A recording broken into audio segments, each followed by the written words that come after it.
කොහොමද ඉතින් මගේ යාළුවෝ සියලු දෙනාටම සුබ දවසක් ප්‍රාර්ථනා කරනවා. ඉතින් ලස්සනට ඉර පායලා තියෙන මේ ලස්සන දවස ගෙවෙන්නේ කොහොමද කියලා බලමු එහෙනම්.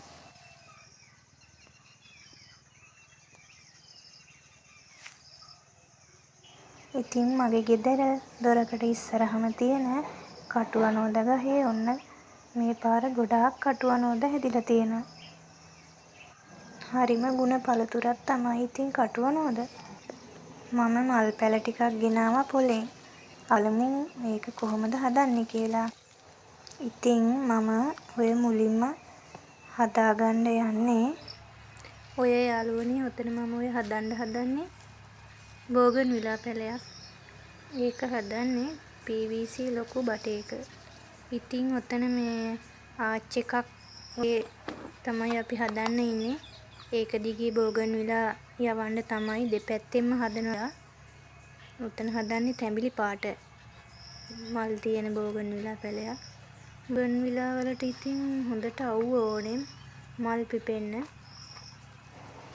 ඉතින් මම දාන පස් ඕවා අපි වැව් වලින් තමයි ගන්නෙ. වැව් වල අර සැල්විහිනියා එහෙම ඒවා දිරලා රොඩු එකතු වෙච්ච ඒ පස් ඒවා මේ හරිම හොඳට පොහොර රසය තියෙනවා ඒ පස් වල. මම මල් ගස් හදද්දි දාන්නේ ඒ වැව් පස්ම තමයි. ඔය ඔතන ඔය හදන ඔය පැලත් මේ ඔය පැල ගෙනාවේ මම අර කලින් දාපු වීඩියෝ එකේ කිරි අම්මගෙන් තමයි ඉල්ලගෙන ආවේ. කිරි මුට්ටි වල තමයි මම ඕවා දැනට හදාගන්නේ. කිරි මුට්ටිත් හොඳයි. ලස්සනට පාට කරලා එක එක පාට ගාලා කිරි මුට්ටිත් ලස්සනට මල් හදාගන්න පුළුවන්.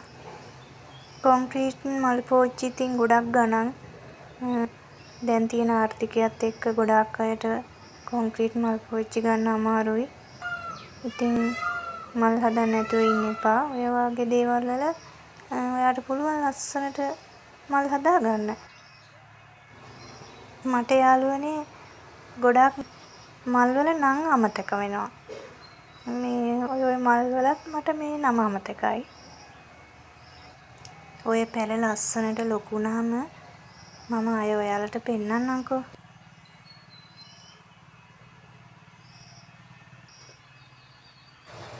මම පොලෙන් ගෙනාවා මල් පැල 3ක්. ඉතින් දැන් ඒක හදන විදිය තමයි ඔයාලට ඔය පේන්නේ. පෝච්චි දෙකකුත් ගෙනාවා ප්ලාස්ටික් පෝච්චි.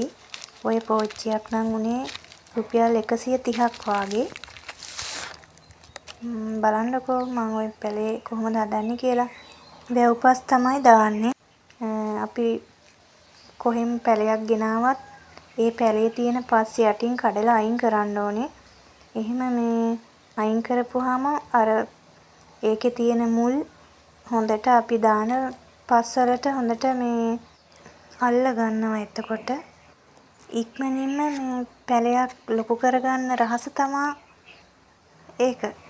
මොකද පැල තවන්න වල තියෙන පැල ගොඩක් කල් ඉඳන් තියෙන ඒවානේ. එතකොට ඒ වගේ අර පොහොර රසය එහෙම නෑ පස් වල. ඒක නිසා තමා මේ කඩලා අයින් කරන්න ඕනේ. එක වාගේ පැල දෙකක් ගෙනාවා. මොකද දෙපැත්තෙන් තියන්න බලාගෙන ලස්සනට.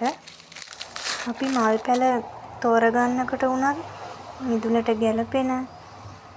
එතකොට අපි දෙපැත්තෙන් වගේ තියන්න එක වගේ එහෙම ඩිසයින් කරගෙන තමයි පැල ගන්න ඕනේ.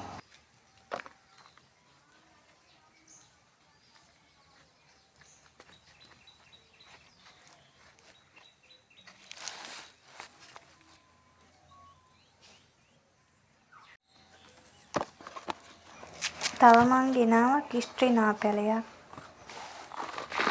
ඉතින් ඔයත් පැලයක් ගෙනල්ලා ඉස්සරලම හිටවනකොට මතක් කරලම ඒකේ තියෙන පස් භාගයක් අයින් කරලා පැලේ හදන්න.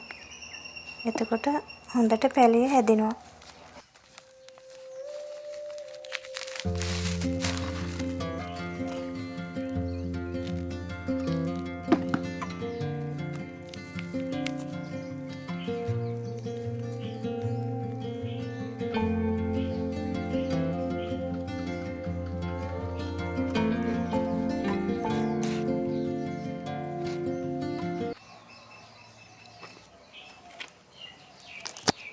ඉතින් ඔය වාගේ ලොකු බකට් එකක තමයි ඔය මම කලින් හදලා තිබුණු බෝගන්විලා පැලේ හදාගන්නේ.